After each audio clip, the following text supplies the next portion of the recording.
Kapitulli 3. Kjo fjalë është e besueshme.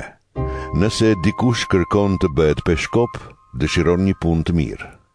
Peshkopi duhet jeti pa tëmet, burri një gruaje, i përmbajtur, i arsyeshëm, i sjellshëm, mik pritës, mësues i Zoti, jo pjanec, jo i dhunshëm, por i durueshëm, jo grindavec, jo lakmitar parash.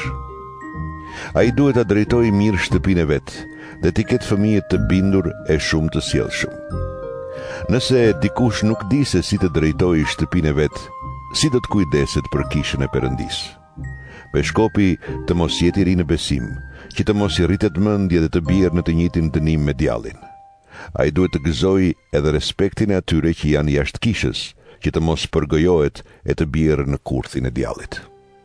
Po ashtu edhe dhjakët duhet të jenë të denjë, jo me dy fytyra, jo të dhënë pas verës së tepërt, as lakmitar fitimesh të pandershme.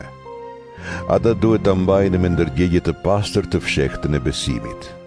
Këta le të vijen më parë në provë, pastaj nëse janë të paqërtueshëm, le të shërbejnë. Po ashtu gratë e tyre të jenë me dinjitet, të mos shpifin, të jenë të përmbajtura dhe besnike në gjithë shka.